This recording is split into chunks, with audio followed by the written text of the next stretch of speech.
Welcome in, everybody, to another Victory Monday edition of the Pack-A-Day Podcast. I'm Andy Herman. Thanks so much for joining me, as always.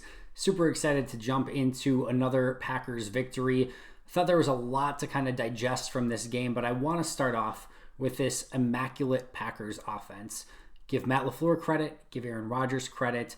This has been so much fun to start the season, and let's start with Matt LaFleur, because we've heard coaches in the past talk about what their big things that they needed to improve upon in the offseason and having to do a better job with this, that, or the other thing. And then as the season goes along, everything just reverts back and it's kind of the same as it was in the previous season.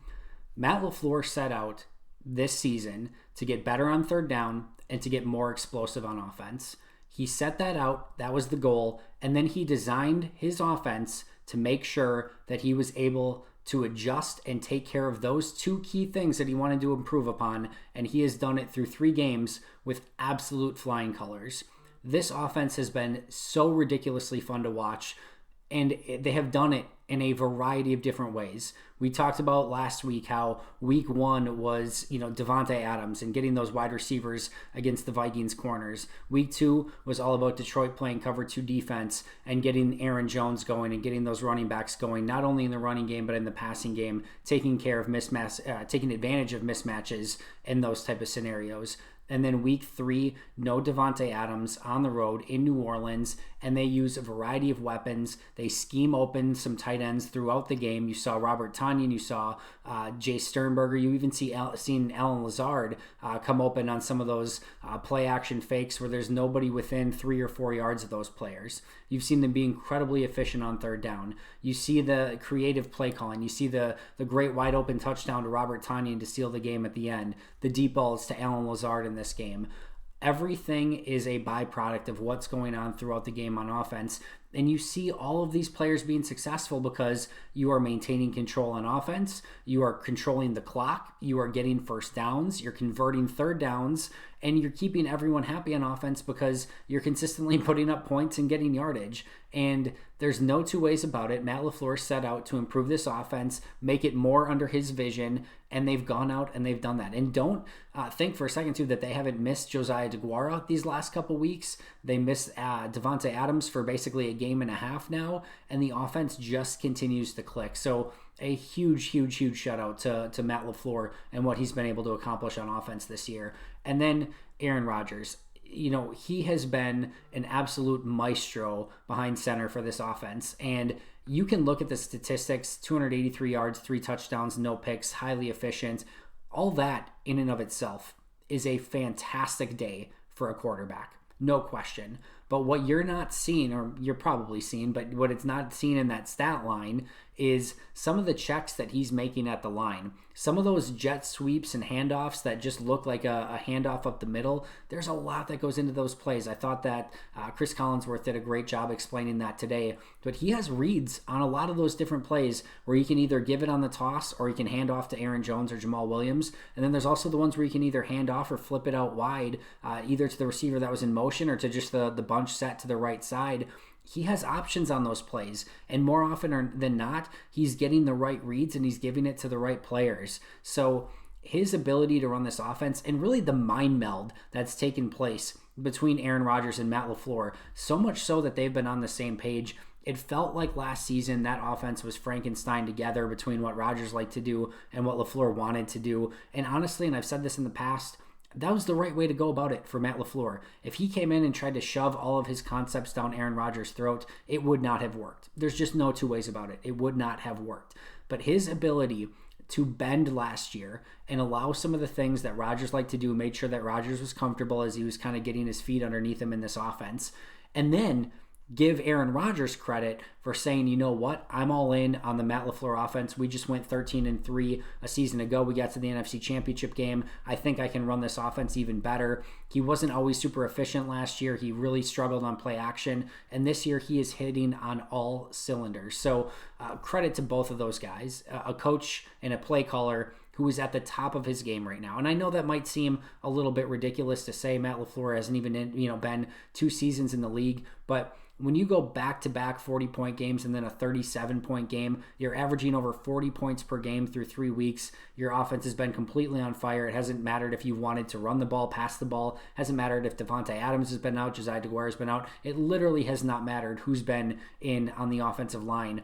No matter what has been happening, no matter what personnel's been in, this offense has clicked. They rarely punt. J.K. Scott's got one of the best gigs in football right now. He punts maybe once a game. He punted once today.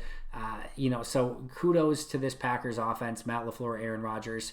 And then kudos to the guys who are stepping up as well. Week 1, again, Devontae Adams. Week 2, Aaron Jones. And then week 3 this week was Allen Lazard week. And I mentioned earlier this week, Allen Lazard's one of my favorite players to watch on tape.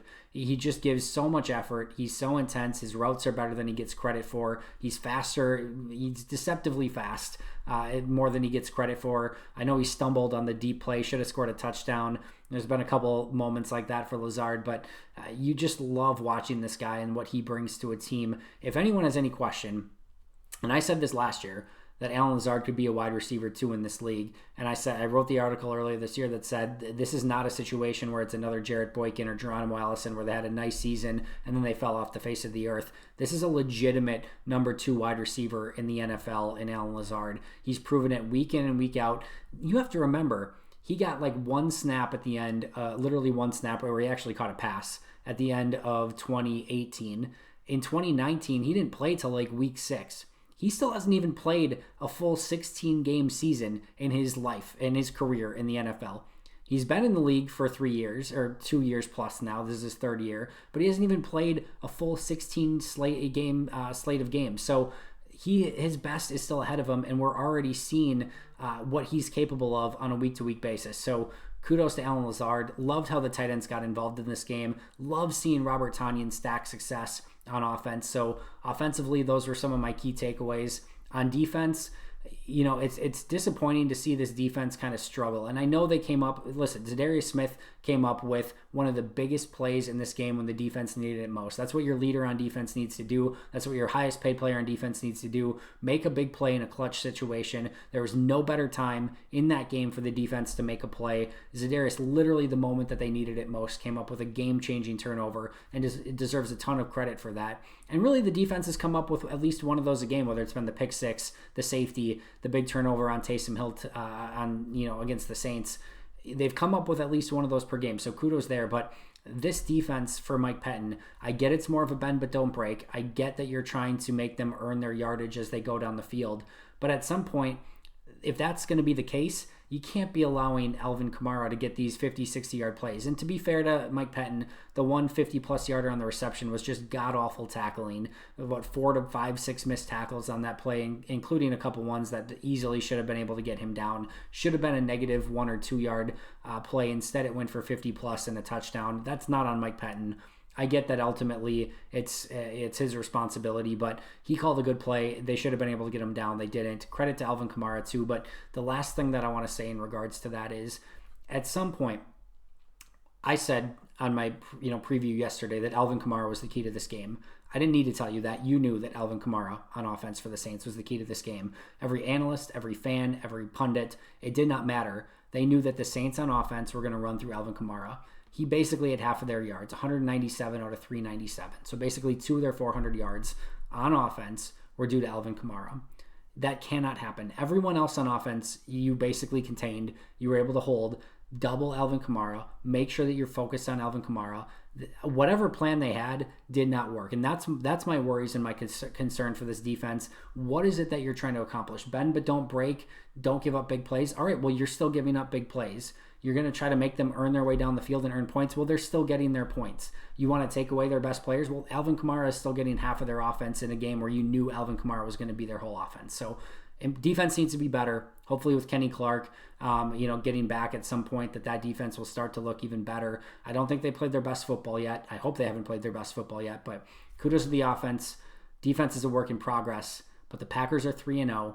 Atlanta next week for an opportunity to go into the bye week 4-0. Hell of a start to the season. Hell of a start of a career for Matt LaFleur. I'll see you guys tomorrow. Victory Monday. Enjoy it. Go Pack Go.